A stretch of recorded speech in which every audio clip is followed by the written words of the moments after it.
I'm 32 years old and I work as a data analyst at a mid-sized financial firm in New York. That's the official title. Unofficially?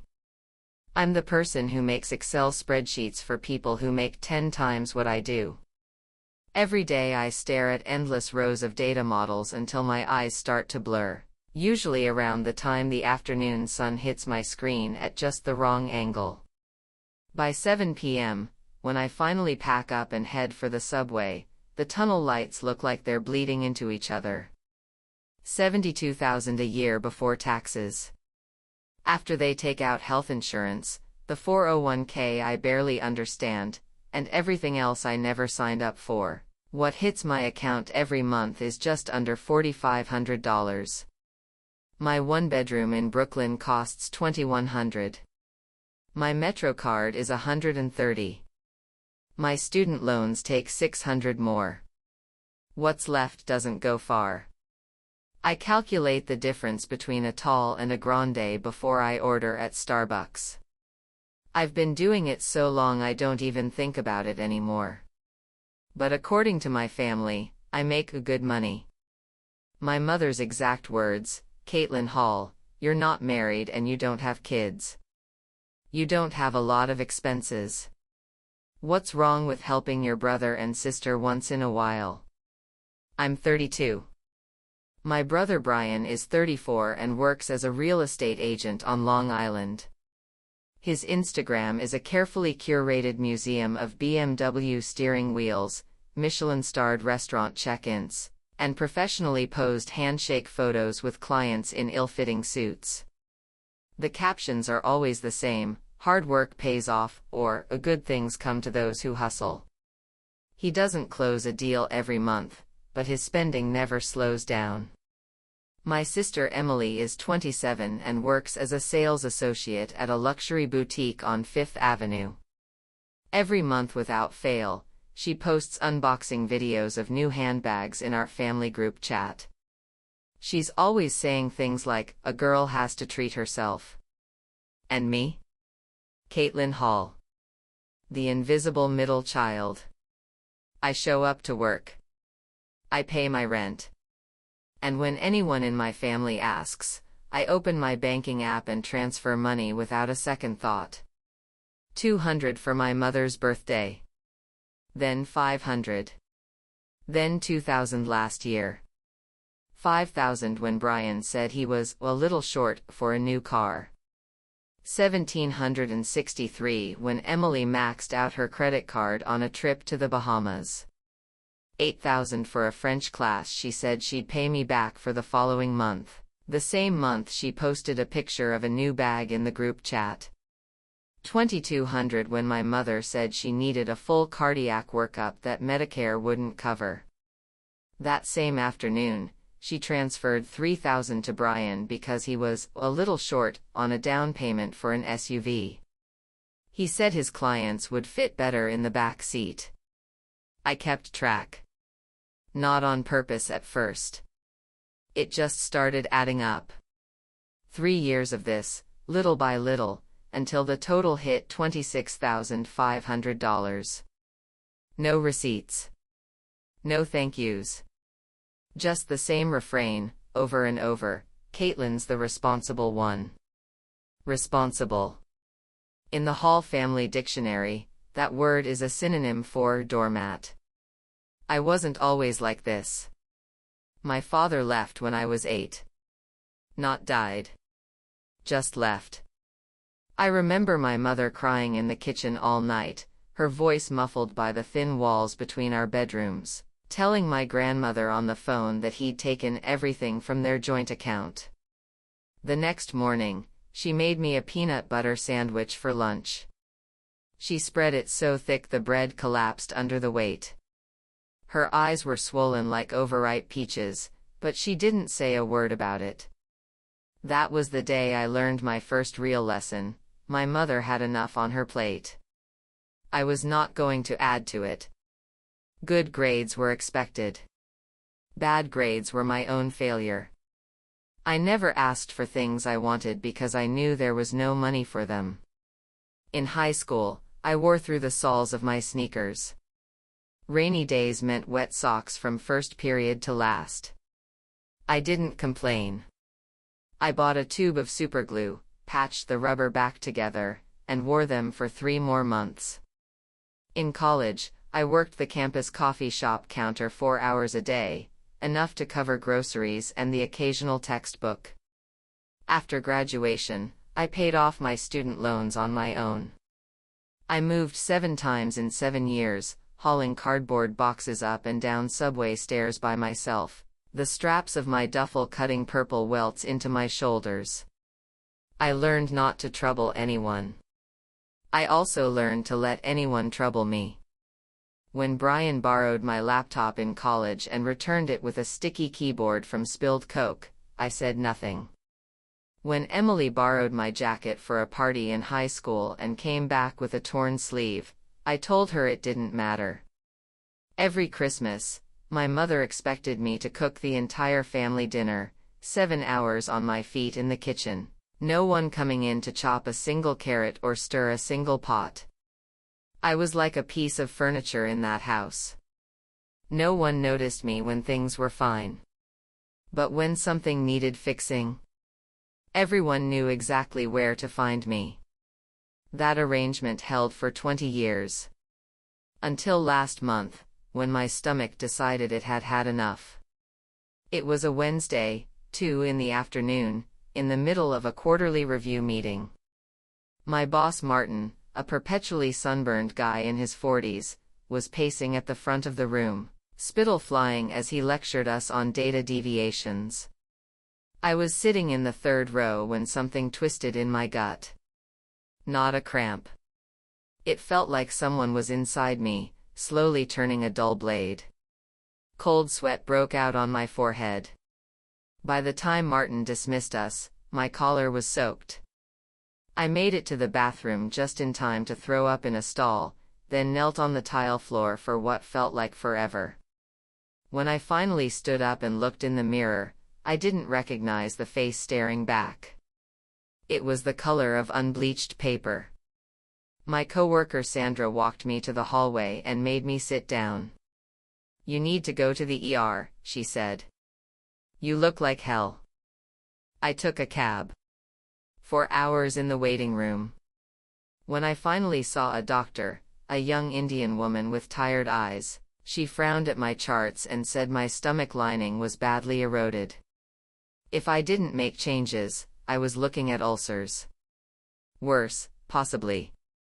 She prescribed 2 medications and told me to follow up in a month. And then she said something that stuck with me. "Your stress levels are dangerously high. Work, life, whatever it is, you need to find a way to reduce it." I sat in the plastic chair outside the exam room, the tape from my blood draw still stuck to the back of my hand, and I pulled out my phone. I opened the family group chat and typed, "Went to the ER today. Stomach pain was really bad. Doctor says I need to reduce stress. 10 minutes. My mother answered first, "Everyone's tired these days. Your brother was running around with clients all day yesterday. You don't hear him complaining." Brian followed with a single word, "Flexed biceps," the flexed bicep emoji. Emily sent 3 voice messages back to back. I played the first one. "Drink more hot water, sis." The second one, "I'm having such a rough month too. My feet are killing me from standing all day." The third one, "My boyfriend and I are fighting again. I swear I'm going to lose my mind." 3 people. 3 replies. No one asked if I was still in pain. No one asked what the doctor said. No one asked if I needed anything at all. I sat there in that plastic chair, phone face down on my knee. A few seats away, a mother was holding her feverish little girl, patting her back and murmuring, "It's okay, Mom's here." My nose stung. I blinked hard. I didn't get home until after 10 that night. On the subway, I stared at my reflection in the dark window across the aisle. Deep hollows under my eyes. The corners of my mouth turned down. Deep lines running from my nose to my chin like someone had drawn them on with a marker. I looked at that face for a long, long time. And somewhere in the sway of the train car, a thought surfaced from the back of my mind. If I really hit rock bottom, who in my family would catch me? If I called them tonight and said I couldn't pay rent and was going to be homeless, who would open their door? I didn't know. And not knowing, I realized, was already an answer. That thought stayed with me all night. The next day I stared at my spreadsheets and made 3 errors in a row. Martin walked past and tapped my desk. "Caitlin, you with us today?" "Just tired," I said. "Didn't sleep well." That evening it was raining. New York in April, not a downpour, just a steady, miserable drizzle that soaks through your hair in 5 minutes if you forget your umbrella. I stood under the awning outside my office building, watching people cross the street. Some had someone waiting for them. Some had umbrellas. Some just threw their jackets over their heads and ran. I opened my umbrella and walked toward the subway. The hem of my pants got splashed with dirty water. Halfway there, I stopped. I made a decision. I was going to test it. If I didn't, I'd spend the rest of my life wondering. And if the answer turned out to be a no one, then at least I'd know. At least I could close that chapter and never give them another cent. Thursday evening, I called my mother. I chose 8:30, the sweet spot after dinner and dishes when she'd be settled into the couch with her shows. Her mood was usually decent then. I started with small talk. How was her day? What did she eat? Was she feeling okay?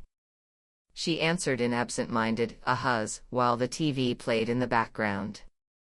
I could hear talk show laughter and the tinny jingle of a detergent commercial. When the small talk was over, I took a breath. "Mom, I got called into HR today." "Yeah." She was still half watching the TV. "The company's cutting staff. 2 people from my team are already gone. HR told me my position is being eliminated. They want me out by the end of the month." 2 seconds of silence. The laugh track kept going in the background. Eliminated? What's that supposed to mean? It means I'm losing my job. I'm unemployed, Mom. And I just paid 6 months of rent up front. I don't have much left in savings. Next month's rent is going to be a problem.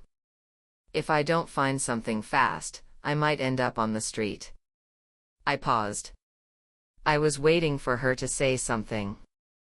Anything. Isn't that job supposed to be stable? Her voice had shifted. Not to concern. To something else. Irritation, maybe. Like I'd interrupted her evening with something inconvenient. "Did you have a falling out with your boss? I always told you, you need to be more diplomatic at work." "It's not about my boss. The whole company is res true. Look, figure it out yourself first. Your brother just got a new car, his monthly payments are through the roof. And Emily's French class? $8,000, already paid. My heart's been acting up lately. The doctor said I shouldn't get stressed out. Don't come to me with this right now.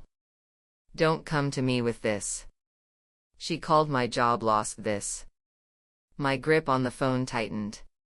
My nails dug into my palm. "Could I stay with you for a while? Just until I get back on my feet. I don't need much. A couch would work." 1 beat of silence. "I don't think so. You'd need to clear out a room, it's a whole thing. And Brian just converted your old room into a home gym. Treadmill, dumbbell rack, the whole setup. There's no space to put you.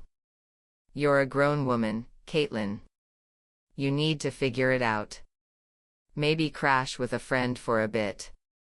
She paused, then added, "You can't expect your family to bail you out every time. I'm almost 60. I can't fix everything anymore." I hung up. I didn't say goodbye. The rain was harder now, slashing against the window in diagonal streaks. I tilted my head back and stared at the ceiling light until it burned a green afterimage into my vision. My eyes were dry.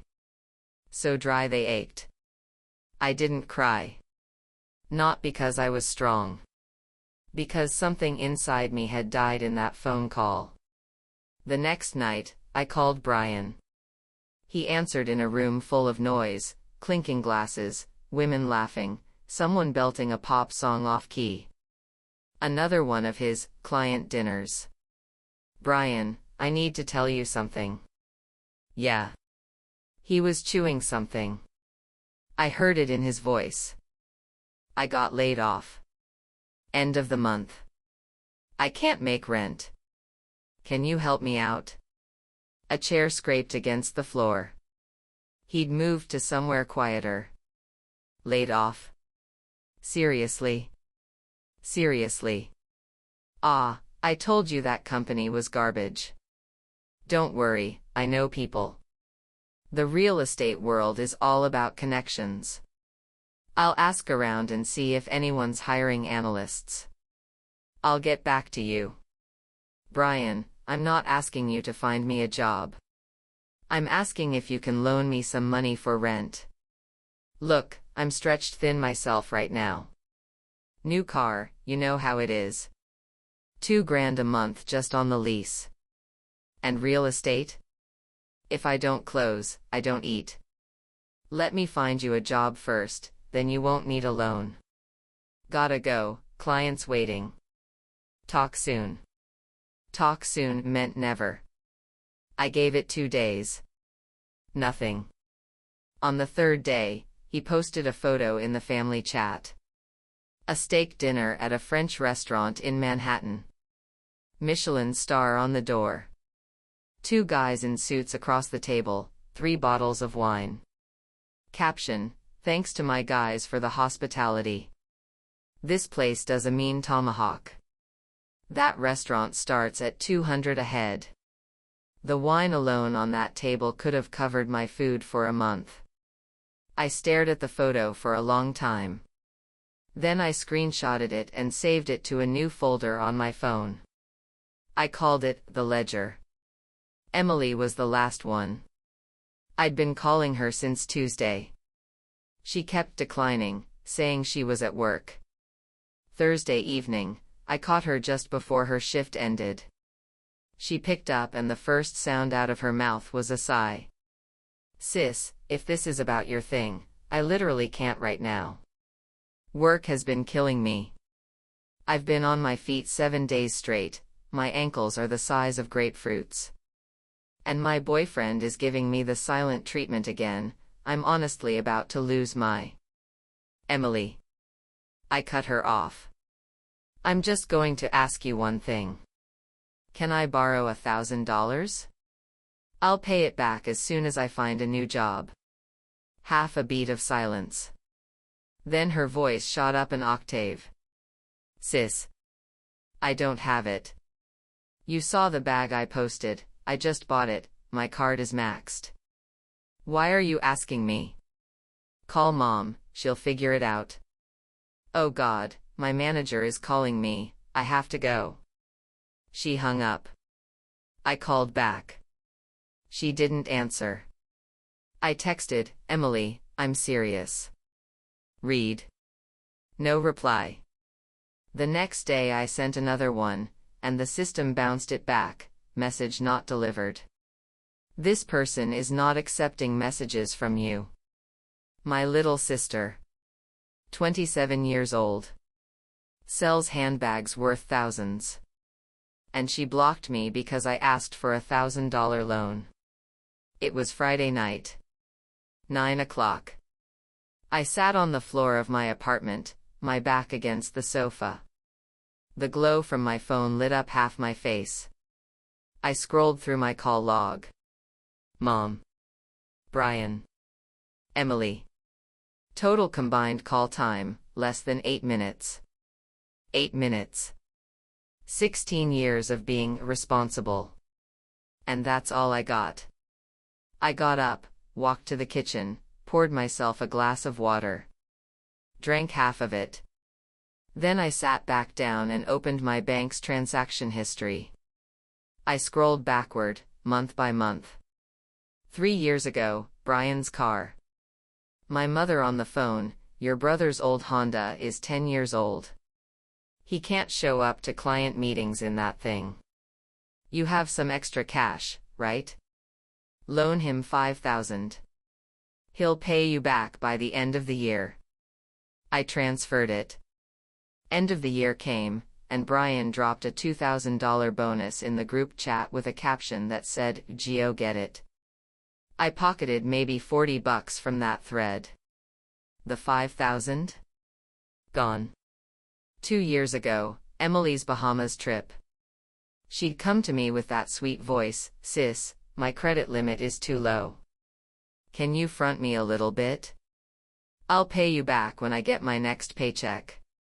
She posted 37 photos from that trip.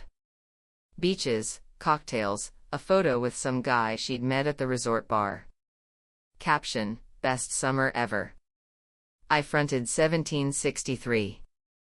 She brought me back a refrigerator magnet. That was the end of it. Last year, my mother's heart checkup. She called me sounding weak. "Caitlin, the doctor says I need a full cardiac workup, but Medicare won't cover all of it. Could you help your mother out?" I transferred $2,200. That same evening, I saw a screenshot on Emily's phone. My mother had sent her $3,000, with a note, "For your brother. He's a little short on that SUV. Send it to him." My mother's checkup never happened. She said she felt better and didn't need it anymore. Last month, Emily's French class. She'd pulled me aside at a family dinner. "Sis, I really want to take this class. It's $8,000. Could you spot me? I swear, first paycheck of next month, I'll pay you back." I spotted her. End of the month, she posted a new bag with the caption, "First fall bag of the season. Treating myself." I counted. It had been 10 days past her first paycheck. I dragged every single screenshot into a folder. 27 transactions. The smallest one was $150 for a MetroCard refill she'd asked me to cover. The biggest was $8,000. Total, $26,500. 26.5. In New York, that's pocket change for some people. For me, it was 13 months of rent. 2 years of everyday takeout. Enough to keep me from sleeping on the street while I looked for a new job. And my family, driving BMWs, buying designer bags, taking French classes, eating at Michelin-starred restaurants, every single one of them told me they were strapped. I changed the folder name. I called it The Past. I didn't cry. I wasn't done yet. The money came in the second week of my unemployment. Wednesday night, 9 o'clock. I'd just stepped out of the shower, hair dripping onto the towel around my shoulders. My phone buzzed on the nightstand. I picked it up, expecting a utility bill alert. Then I froze. Alert, incoming transfer. Amount, $600. From Louise King. Louise King. It took me a full 5 seconds to connect the name to the face. Luis was my cousin. My mother's sister's son. He had a consistent label in our extended family, the disappointment. 40 years old. Ran a tiny repair shop in Queens, tucked between a laundromat and a Mexican grocery store. The sign above his door was missing 2 letters. He fixed phones, computers, anything with a circuit board that someone had broken. His storefront always had a pile of old televisions and gutted desktops stacked by the entrance. No wife. No house. No car. I'd helped him open his first real bank account a few years ago because my mother said, "He doesn't even know how to get a debit card." At family gatherings, he was always the last to arrive. Always in the same faded gray hoodie, the cuffs frayed and pilling. He sat in the corner, said very little. If someone asked how his business was doing, he'd smile and say, "It's okay." If they asked if he was seeing anyone, he'd say, "Someday." And when he wasn't looking, Emily would mimic his hunched posture at the other end of the table, and my mother would laugh. My mother shook her head whenever his name came up. No ambition. Never going to make something of himself.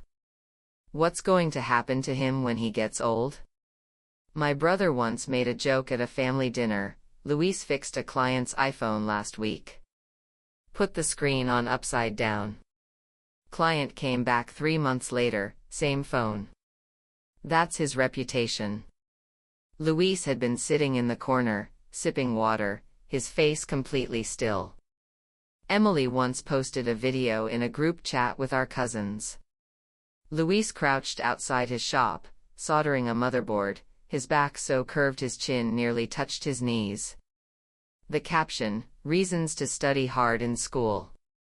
12 cousins. A chorus of laughing emojis underneath.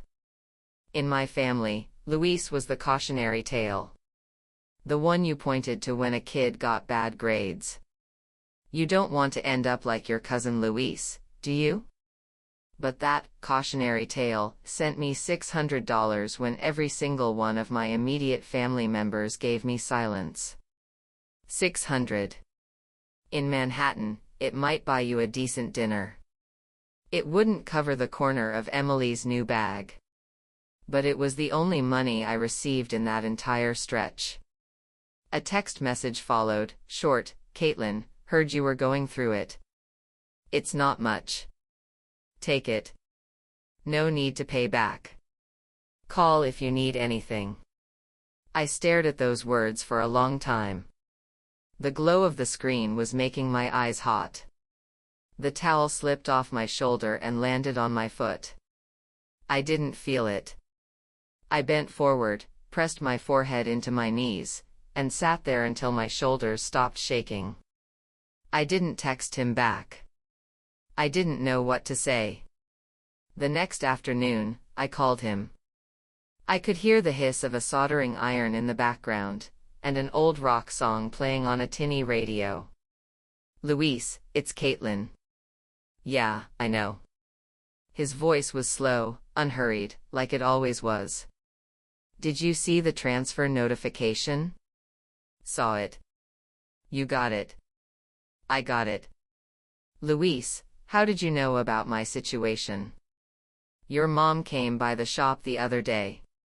He paused. "She didn't say much. Just mentioned that you were having a tough time." Something about her tone didn't sit right, so I asked. "She mentioned it once, and you sent 600?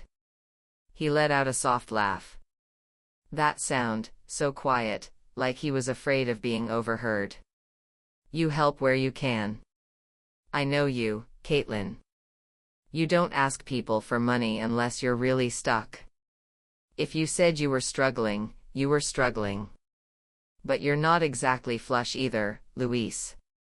After you pay rent on that shop, what's left? Enough for food and a roof." His voice was patient. "You remember when you were a kid, you'd come over and sit in my shop? I was fixing an old radio once, and you sat next to me, handing me screwdrivers for an entire afternoon. Quiet kid.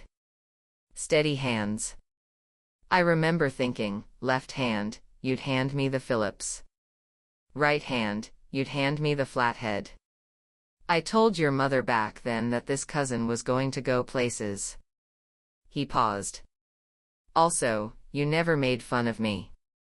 Not once. Not behind my back." My throat tightened. I couldn't find words for a moment. Luis. I finally managed. What if I told you I didn't actually lose my job? A few seconds of silence on his end. Just the old guitar on the radio.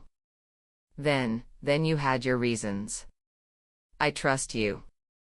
3 words. That was all. No interrogation, no judgment. I sat at my desk at work for 10 minutes after I hung up, staring at the blinking cursor on my Excel sheet.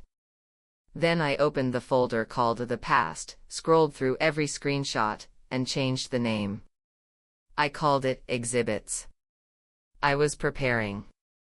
My mother's birthday is April 28th. Every year, the same routine, an Italian restaurant on Long Island. Not cheap enough to be embarrassing, not expensive enough to break me. Just the right level of respectable. Last year we'd gone to Giuseppe's. My mother had raved about their tiramisu, so I booked the same place. I called 10 days early and asked for the table in the back. It was tucked away behind a row of potted ferns, slightly cut off from the main dining room. You could see the front entrance through the leaves, but you were mostly invisible from the rest of the restaurant. Perfect for what I had planned. I didn't announce the reservation in the group chat. My mother texted me directly, "You booked the place, right? Please tell me it's not some food truck again." I replied with a single word, "Yes." She didn't ask further. She was busy organizing the church's Mother's Day event. I kept going to work during those weeks. The layoff was a lie, and my boss still expected me at my desk. But now I left at 6 o'clock on the dot, every single day. Martin shot me a few looks, but I told him my doctor had ordered me to rest. He mumbled something about taking care of myself and let it go. Every evening, I worked on my materials. I organized all the transaction screenshots by date, built a spreadsheet that itemized date, recipient, amount, and the stated reason. For Brian's car loan, I quoted my mother's text, "Your brother needs a little help with the car. Front him for now." For Emily's French class, I quoted her voice to text, "Sis, pay it now, I'll get you back next paycheck." For my mother's cardiac workup, I quoted the screenshot where she'd sent $3,000 to Emily, labeled, "For your brother. Car down payment." That was the same day I'd transferred $2,200 for a medical exam she never went to. I printed everything out. Thick stack of paper. Clean A4 sheets in a clear plastic sleeve. On my phone, I created a separate album with all the chat screenshots, arranged in chronological order. Some nights I stayed up until 2 in the morning, my eyes burning, but I didn't feel tired. April 28th. I left work early. Went home, showered, put on a dark blue blouse and black trousers. Simple but clean. Hair in a low ponytail. No earrings, just a thin silver chain. I slid the plastic sleeve into the bottom of my black tote bag, patted the outside to confirm it was there, and walked out the door. Giuseppe's. 6:45. 15 minutes early. I found the manager, confirmed the back table. The ferns were exactly where I remembered them, and the spot was partially secluded but with a clear line of sight to the front. I ordered sparkling water and sat there, running my finger along the condensation on the glass. 7:03. She arrived. My mother was in a bright red pantsuit. Her hair was pinned up, and she was wearing the pearl earrings I'd given her the year before. She walked in with her back straight, told the hostess she was here for the reservation under Caitlin Hall, and followed the girl back to our table. She was in a good mood. Her smile was easy, the practiced grace of a woman who took care of her image. I stood. She gave my shoulder a quick pat and sat down, immediately flipping open the menu. I hope they still have that truffle pasta from last year, she murmured. 7:10. Brian. He arrived in a pink polo shirt with the collar popped up, more hair gel than I'd ever seen on a single head. He was holding hands with a woman I didn't recognize, thin, curly hair, thick gold necklace with some letter dangling at the center. I couldn't tell which one. Caitlin. Brian gave me his full wattage smile. Did you find a place yet? Heard you were looking. I'll figure it out, I said. He nodded and pulled out a chair for the girlfriend. She sat down and let her eyes trail over me, a quick, appraising scan. 7:20. Emily. She was 20 minutes late, coming in with a rustle of shopping bags and announcing she'd gotten stuck in traffic. She wore a black mini dress that started high and ended higher, and slung over her shoulder was the bag. The tan leather one. The one I'd paid $8,000 for. The logo was still printed across the front, subtle but unmistakable. I'd looked up the retail price once. $8,200, give or take. Happy birthday, Mom. Emily leaned in and pressed her cheek against my mother's. Traffic was a nightmare, I almost lost my mind out there. My mother was beaming. You're here now, that's all that matters. Sit, sit. Emily sat down without looking at me. She placed the bag on the chair beside her, where the tan leather caught the warm restaurant light. The table was set. My mother at the head. Brian on her left, his arm draped over the back of his girlfriend's chair. Emily on her right, still scrolling through her phone. And me at the far end, a full table's length away from all of them. The waiter brought out the starters. Mixed olives. Breadsticks. A plate of paper-thin prosciutto with honeydew melon. My mother raised her wineglass and said, "A toast, everyone. Thank you for being here." Glasses clinked around the table. One glass stayed down. Mine. My mother's glass hovered in midair. She noticed. Her forehead creased. Caitlin? What's wrong? I stood up slowly, reached into my tote bag, and placed the clear plastic sleeve on the table. Through the plastic, the top page was clearly visible, Bank of America transfer confirmation. Mom, I said, my voice level. Before we eat, there's something I want to show you. I opened the sleeve, pulled out the first page, and slid it across the table. The corner of the paper brushed against a slice of honeydew. 3 years ago, Brian bought his first car. Silver Honda CR-V, needed $5,000 for the down payment. You called and told me to loan it to him. Direct quote, a man can't meet clients without a car. I transferred $5,000 that same day. No receipt. No repayment. He still owes me every cent. Brian's smile had started to slip. His lips were still curved upward, but his eyes had gone flat. The girlfriend beside him turned and looked at him with a new kind of attention. I pulled out the second page. 2 years ago, Emily's Bahamas trip. She maxed out her credit card. The statement came to the house, and you asked me to cover it. She said she'd pay me back the next month. Amount, $1,763. She never did. She came back and gave me a refrigerator magnet. Then she bought this bag with the money I'd saved her. I pointed at the tan tote on the chair beside her. Emily's face went white. What are you doing? Her voice pitched high. It's Mom's birthday. I'm not done. Third page. Last year, you said you needed a full cardiac workup. Medicare wouldn't cover it. I paid $2,200. The same afternoon, you transferred $3,000 to Brian with the memo, car balance.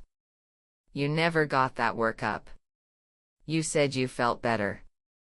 My mother's lips had pressed into a thin white line. She put her wineglass down. The base hit the tablecloth with a dull clunk. Last month, Emily's French class. 8,000. She said she'd pay me back the following paycheck. 3 days after that, she posted a new bag in the group chat. I don't know if she took the class. But I do know she blocked me. I placed the summary sheet in the center of the table. Bold type at the bottom, total, $26,500. Every single transaction here has proof, screenshots, bank records, chat logs. I've been keeping track for 3 years. I wasn't planning to. It just accumulated. I looked at each of them in turn. Brian's reddening face. Emily's paper-white skin. My mother's thin, bloodless mouth. 2 weeks ago, I told you I'd lost my job. I told you I couldn't make rent. Mom, you told me not to stress you out. Brian, you said you'd look into it and disappeared. Emily, you blocked me. The restaurant had gone quiet. I could hear forks clinking against plates at the next table. The girlfriend with the gold necklace was tracing the rim of her water glass, her knuckles white. This dinner tonight? I booked it. Same as every year. I paid for it. But I'm not here to celebrate Mom's birthday. I'm here to ask you one question. I leaned forward, both hands on the table. When you spent this $26,000, did any of you ever, for even 1 second, think about the person you call the responsible one? The one who lives alone in New York, pays her own rent, supports herself, and ends up in the ER with a stomach that's falling apart? Did any of you ask if she was okay? Caitlin. My mother slammed her palm on the table. The water glass rattled. What in God's name is wrong with you? It's my birthday. You're making a scene. Yes, I said, zipping the plastic sleeve and slinging my tote over my shoulder. It is your birthday. That's why I chose today. I wanted everyone to see. I turned to the far end of the table. Luis was there. Gray hoodie, frayed cuffs, sitting quietly against the back of his chair. No wineglass in front of him, just a glass of water. I'd asked the waiter for it specially. He'd been sober for 10 years. He said alcohol made his hands shake, and shaking hands couldn't fix circuit boards. All of you call Luis a disappointment. No ambition. A waste of potential. A warning to your own kids. My voice rose. 2 weeks ago, I pretended I was desperate. And every single one of you claimed you were strapped. Only Luis sent me $600. He runs a tiny repair shop. After rent and taxes, he probably has $700 or $800 left a month. He sent me 6 of them. He said, don't pay it back. I put my jacket on. You drive BMWs and carry designer bags and take French classes. Everyone's got a problem. Everyone's stretched thin. Well, I'm done. Happy birthday, Mom. This is your present. I don't expect you to pay it back. But I want you to remember, for the rest of your life, you raised 3 children, and when your daughter was pretending to starve, the person who reached for her was the nephew you called a failure. I turned and walked toward the door. A chair scraped back behind me. Brian's voice, loud and cracked, Caitlin. What the hell is your problem? I never said I wasn't going to pay you back. I stopped. I turned. Then pay me now. He opened his mouth. No sound came out. His face was flushed, a bead of sweat running from his hairline down to his collar. His voice was a dry croak. I don't have that much cash on me right now. Then shut up. I pushed through the restaurant's glass door and stepped into the night. Behind me, a plate shattered against the floor. I heard my mother's voice soaring above the noise, Emily crying. And the girlfriend's voice, clear and sharp through the gap in the door, Brian, you owe your sister $5,000? Is that true? The door swung shut and cut it all off. Long Island's night air rushed at me, cold and salt-scented, filling my lungs until my chest ached. I stood on the steps and breathed in for a long, steady count. Footsteps behind me. Leather soles slapping against the stone steps. Fast. I turned. Luis was half running toward me, his hoodie's hood blown askew by the wind, a folded napkin still clutched in his hand. He was slightly out of breath when he reached me. Caitlin. He said my name. Yeah. He reached out and placed a hand on my shoulder. Warm through my shirt. Come on, he said. I'll take you home. He'd parked his beat-up pickup in the alley behind the restaurant. We walked around the side, past a pile of cardboard boxes and a tarp flapping in the breeze. His spare seat had a screwdriver on it. He moved it to the glove compartment and I got in. The truck coughed twice before the engine caught. Luis. Yeah. I'm paying you back double. He laughed, just a short exhale, and put the truck in gear. Forget it. I'll take a pizza instead. I know a place in Brooklyn. Thin crust. Mushrooms and sausage. They don't skimp. Deal, I said. My treat. We pulled out of the alley and merged onto Long Island's dark roads. Streetlights slid past the windows, one after another, casting short golden slivers across the dashboard. I glanced back at the restaurant one last time. The windows glowed warm. Figures moving. I couldn't tell who was who. I turned around. The wind from the cracked window caught my hair. I didn't fix it. Let's go, I said. Pizza. For a week after that night, I went quiet. I didn't call anyone. I didn't answer any calls. I put my phone on Do Not Disturb and cleared notifications twice a day. Work, Luis, and silence. My mother called 7 times. The frequency dropped from 3 a day down to 1 by the end of the week. Each time, I watched the screen light up and let it go dark. Brian sent 3 texts. First, Caitlin, calm down. Don't blow this up. Second, did you post something online? Third, I'll get the money to you in a couple months. Emily tried to re-add me on every app. First verification message, I'm sorry. Second, I unblocked you. Add me back. Third, Mom is sick because of you. I opened none of them. The folder called Exhibits was still on my laptop. I didn't open that, either. I was waiting for the fallout to happen without my help. Brian went first. 3 days after the dinner, his girlfriend broke up with him.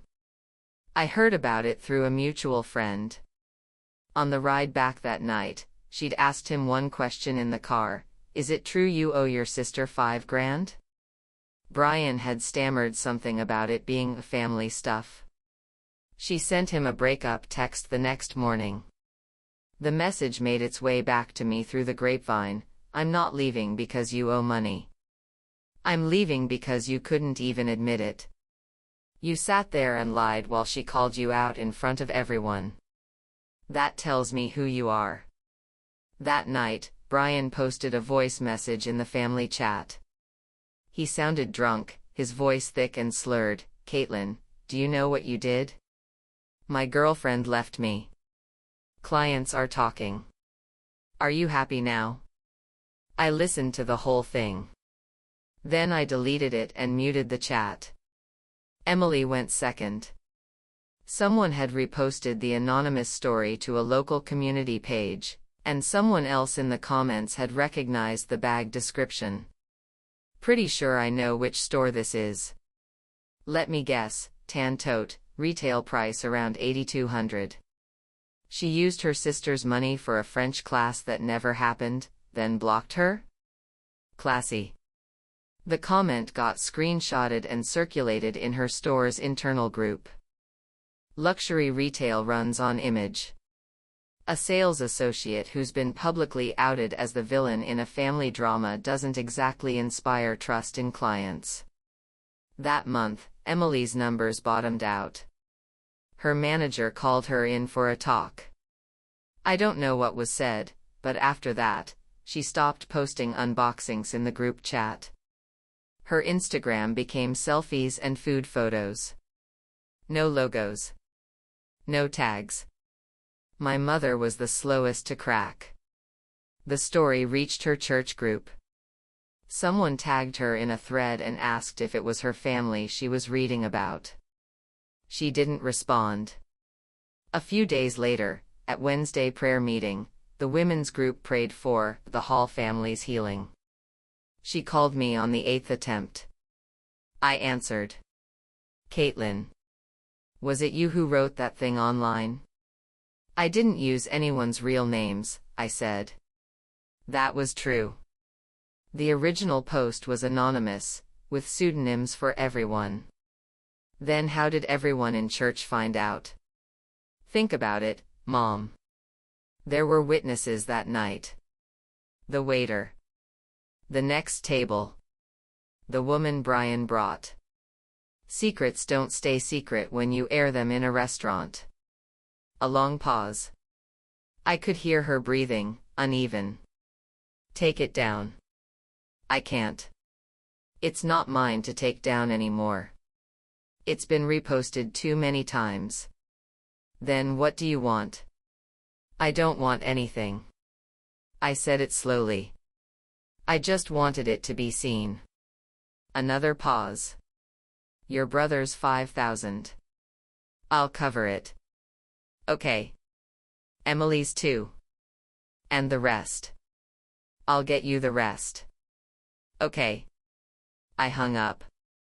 Less than 2 hours later, a deposit landed in my account. $10,000. The memo line said, the rest. I screenshotted it and sent it to Luis with a one-line message, pizza money's all set. He replied with a smiley face, followed by, this weekend? Free. Same spot. That Saturday, we met at the Brooklyn pizza place. The sign outside still said, Pia, because the Z in pizza had burnt out months ago. Luis said the old Italian owner kept meaning to fix it but never got around to it. He's been saying he'll retire for 3 years now, Luis said. Still here every morning at 6. We ordered a large margarita, a basket of fried calamari, 2 orders of wings, and giant cokes. We sat in the window booth, watching Brooklyn pass by outside.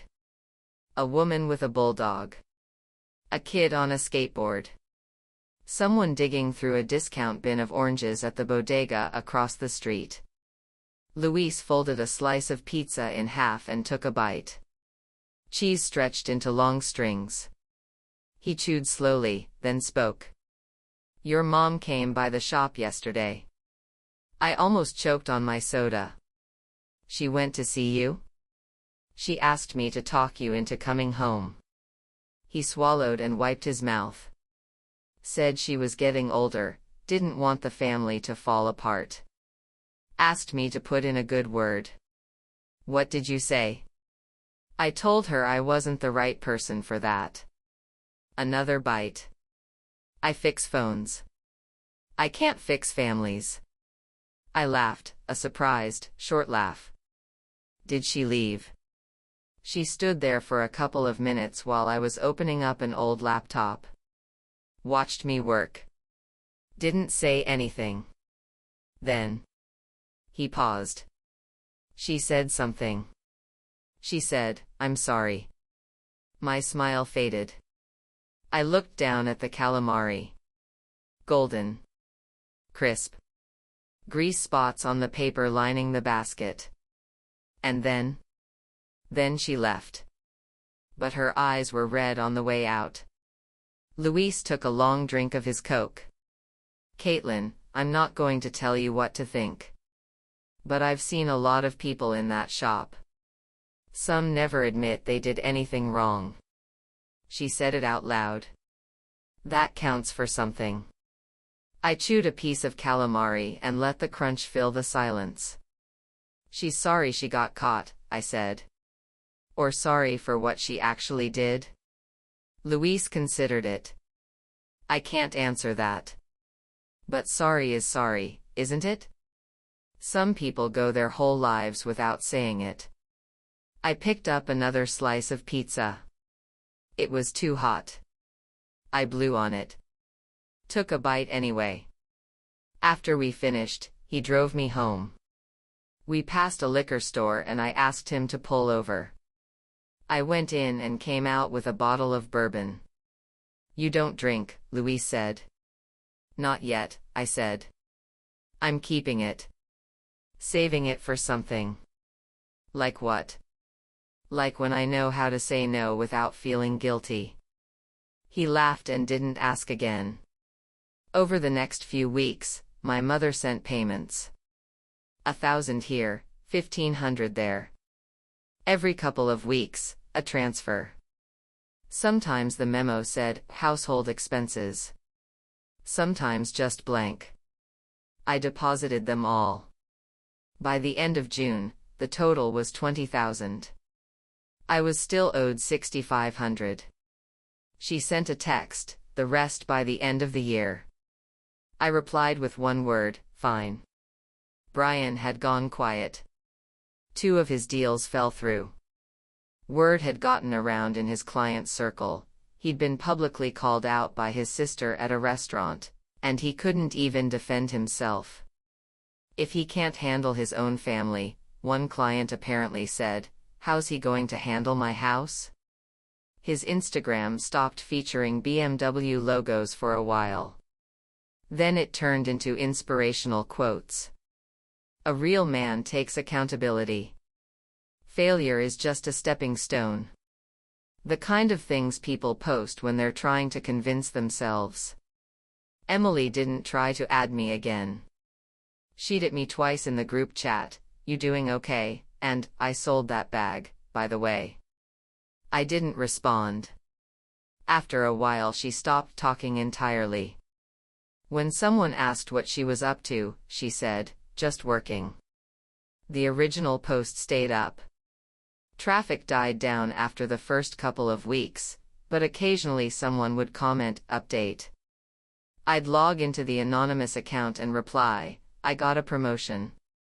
Because I did. Early June, Martin called me into his office. Headquarters liked my quarterly numbers. Would I consider the senior analyst position? 72,000 went to 96,000. 5 extra vacation days. A new laptop. A 2,000 relocation bonus. I moved at the end of that month. A bigger one-bedroom in Queens, closer to the office and with a small south-facing balcony. Rent went up by 400, but the raise covered it with room left over. The move was simple, I didn't own much. I'd never had the money to accumulate things. Luis showed up with his truck on moving day. We carried boxes down 4 flights of stairs, sweat soaking through both our shirts. When we finished, it was dusk.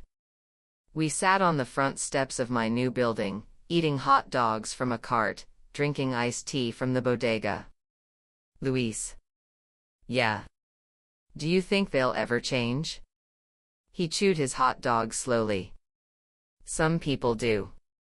Some don't. Mom. She's older. She may not change a lot. But she said the words. He finished his hot dog and wiped his hands on his jeans. I've met people who never once in their life admitted they were wrong. Your mom got there. That's not nothing. I bit into my hot dog and got ketchup on my finger. Maybe, I said. Sorry is better than not sorry. That night, I sat on my new balcony. The Queen's breeze was different from Long Island's. More honest. Less salt. I looked out at the Manhattan skyline, a string of lights across the distance, closer from here than it ever was from Brooklyn. I opened the folder on my phone. Exhibits. I scrolled through every screenshot. 27 entries. $26,500. I looked at them for a long time. Then I hit select all. Delete. The prompt asked if I was sure. I said yes. Emptied the trash. The wind dried the damp ends of my hair. I put my phone down on my knee and looked up. No stars in the New York sky. Just a plane crossing the dark, its red wing light blinking steadily. I opened my messages and typed to Luis, Thanksgiving this year. Just us. I'll cook. He answered fast, you can cook. I'll learn. I'll bring the whiskey. Deal. I smiled at the screen, then pocketed the phone and went inside. The bourbon bottle was still on the kitchen counter. Unopened. I'd save it for Thanksgiving. With Luis. Outside, the city was lighting up, millions of windows burning across the skyline. I didn't know the people behind most of them. But the one over my balcony was mine. I turned it on myself. That was enough. Summer came and went faster than I expected. The air conditioner in the new apartment was a relic, a wheezing box in the living room window that ran all July and produced about as much cold air as a fan pointed at a bag of ice.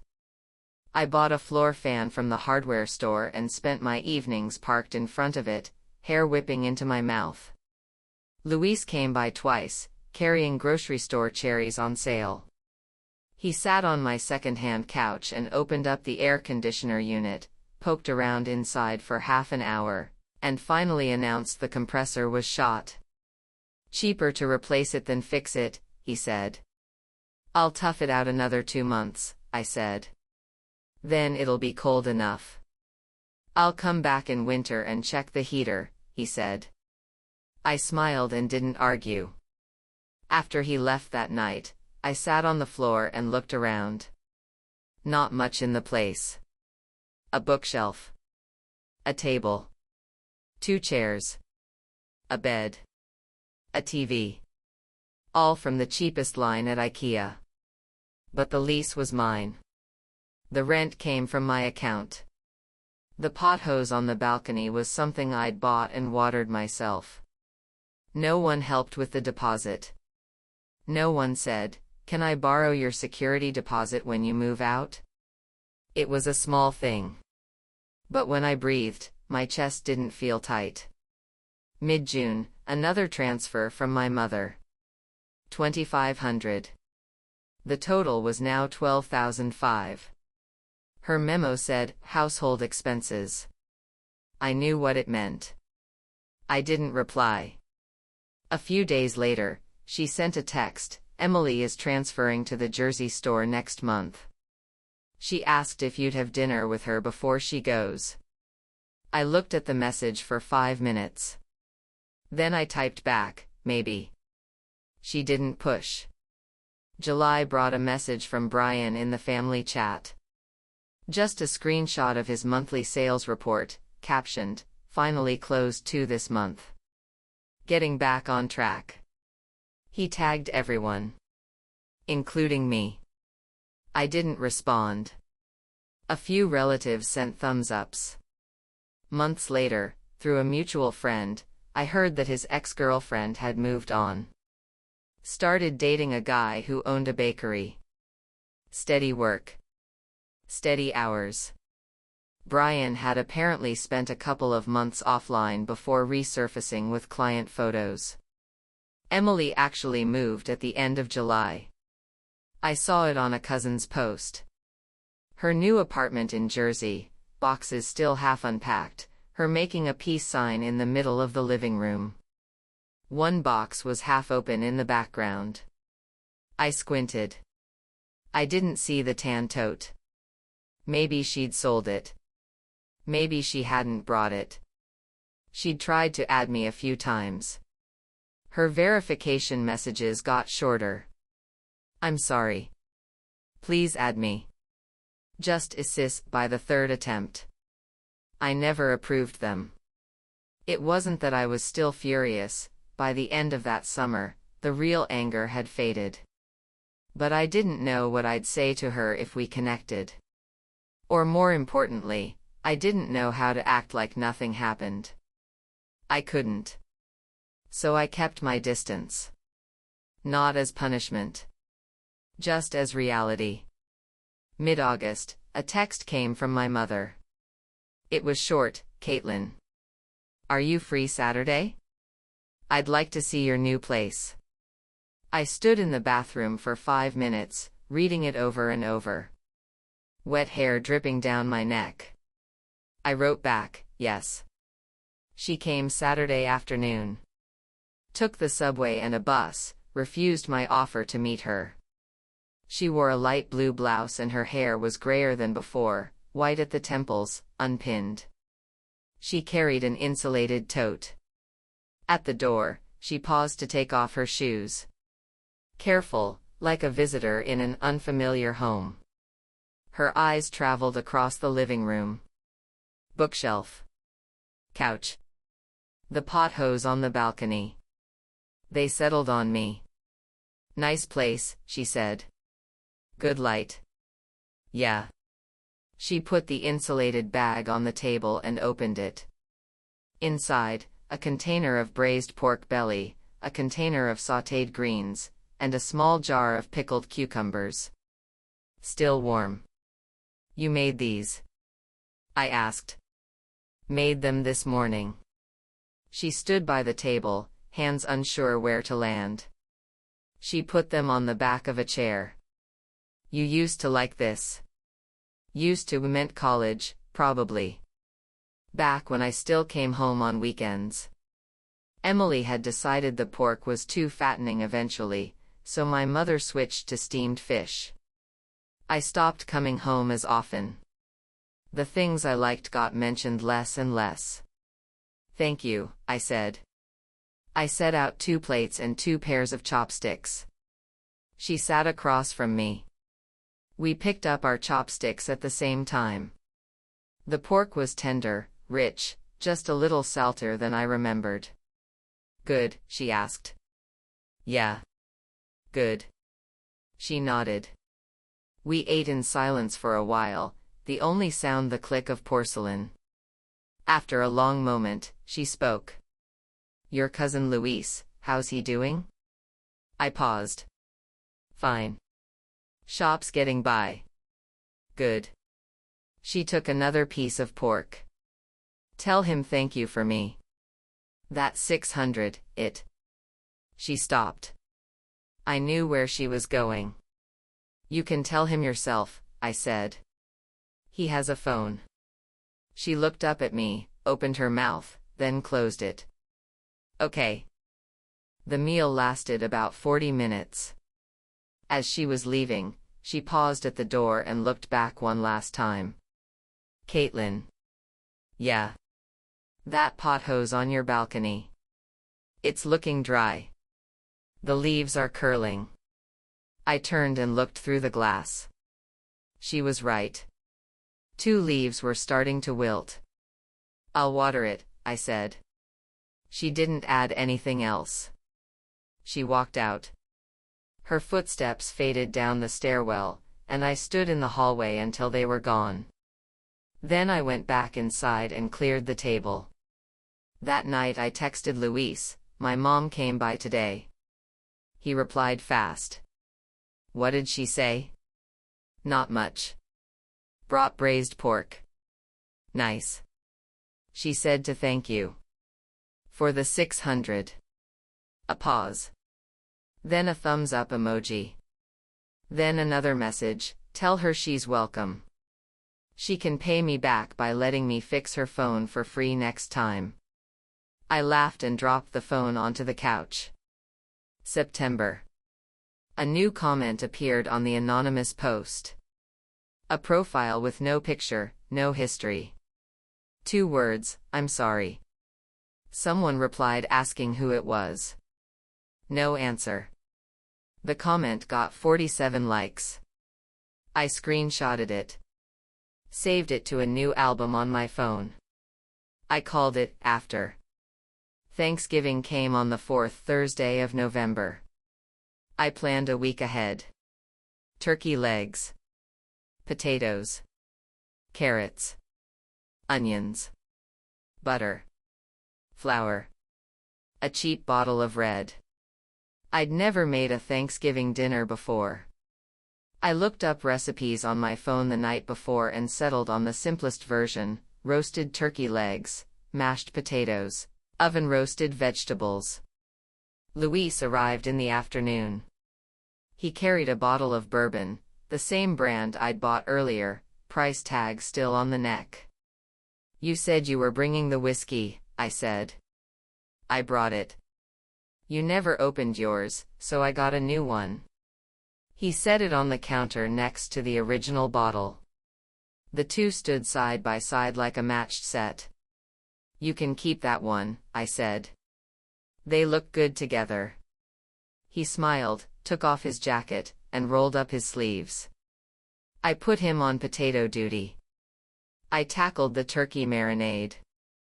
The counter wasn't big enough for 2 people to work comfortably, and our elbows brushed a few times. Neither of us said much. An old jazz station played from the radio. The kitchen filled with the smell of butter and thyme. When the roasting pan went into the oven, we sat on the couch to wait. Luis pulled a bag of peanuts from his pocket and emptied them into a bowl. I made tea. "Your mom came by the shop again," he said, tossing a peanut into his mouth. "Again?" "Stayed a while this time. Almost an hour." She picked up all the used phones on my counter and asked how much a screen replacement cost. "Her phone broken?" "No. She just sat there." He chewed slowly. "Before she left, she said something." He paused. "She said I should come to her place for Thanksgiving." I stopped mid-sip. "Did you go?" I said I already had plans. Another peanut. She asked who with. I said you. I set my tea down and leaned back. The radiator hummed against the baseboard. The roasting pan was filling the apartment with the scent of caramelized onions. "What did she say?" "She said, 'Well, you two enjoy yourselves.'" Luis turned to me. His face was quiet, open. "I think she made dinner too." "I think she was hoping." I was quiet for a moment. "Luis." "Yeah.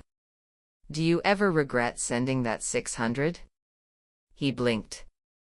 Then he laughed, a real laugh, creases forming at the corners of his eyes. "Regret it? $600 and I got a Thanksgiving dinner out of it. I think I came out ahead." The oven timer dinged. I stood up and headed for the kitchen. Halfway there, I looked back. Luis was still sitting on the couch, elbows on his knees, watching the sky darken through the window. Streetlights were coming on earlier now, the days getting short. "Luis." "Yeah. Thank you." He turned his head, and the warm light from the living room outlined his profile. "For what?" he said. "Go get the food. I'm starving." We ate most of the turkey leg between the two of us, though honestly, he finished the bigger share. My mashed potatoes were runny, but he said they went well with the roasted vegetables. We opened the cheap red and each had half a glass. The bourbon stayed on the counter. Halfway through the meal, my phone lit up. I picked it up. A message from my mother. A photo. Her dining table, full of food. Braised beef. Roast chicken. Salad. Bread. A bowl of braised pork in the corner of the frame. Seated around the table, Brian and Emily, each looking down at their phones. In the corner of the photo, an empty chair with a dark blue jacket draped over the back. I recognized that jacket. I'd left it at her house last Christmas. I didn't reply. I turned the phone face down on the table and went back to my potatoes. "Who was that?" Luis asked. "My mom. Sent a picture of her dinner." Ah. He didn't ask anything else. He went back to his turkey. Outside, the streetlights were steady. No parade. No fireworks. Just the ordinary, quiet glow of a Thursday evening on a residential Queens block. The pot hose had been brought inside and was spreading its leaves in the warmth of the radiator. I finished my last bite, set down my fork, and looked across the table at Luis. "Next year," I said. "Same thing." "You're on," he said. "I'll bring pie." "What kind?" "I'll figure it out." I laughed. Outside, a streetlight flickered twice and then held. Ordinary light. Like every other light on the block. And also nothing like them at all.